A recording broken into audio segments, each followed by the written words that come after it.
की इंतहा, सब्र का इंतहा हो रही है।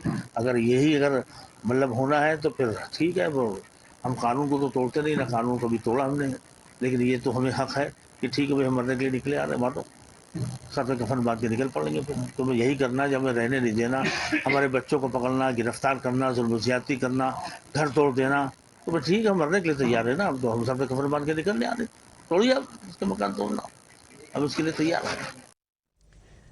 Meanwhile, Times Now has also gone on the ground and got a sense of the violence in city, where the locals there are alleging that it was due to the crackdown on illegal buildings that these riots were orchestrated.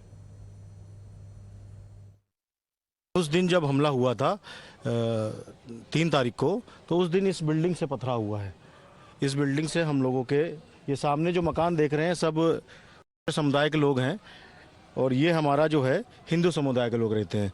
और ये जो आप बिल्डिंगें देख रहे हैं, किसी ज़माने में ये भी हमारे हिंदू समुदाय का मोहल्ला हुआ करता था।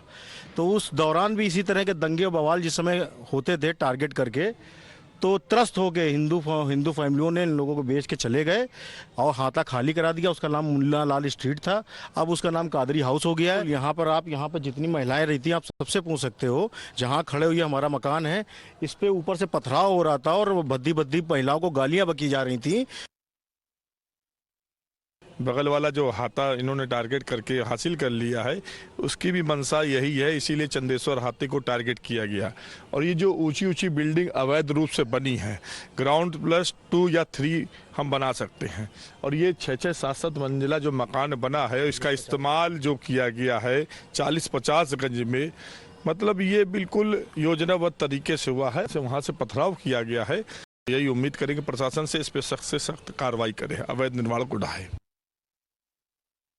चंदेश्वर का हाथा बहुत, ये जो एरिया है, ये जिस हाथे में आप बात कर रहे हैं, ये बहुत सालों से टारगेट पर है।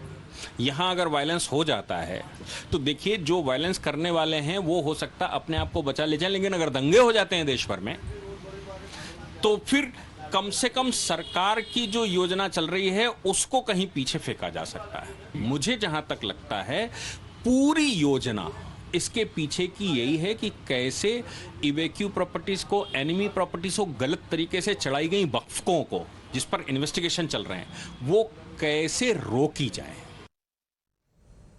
Now, over the last few years, the government has been identifying land which falls under the Enemy Property Act of 1969, essentially land of Pak nationals which were appropriated by the government. It is this land which has been illegally encroached upon, which allegedly is one of the reasons which really triggered this anger.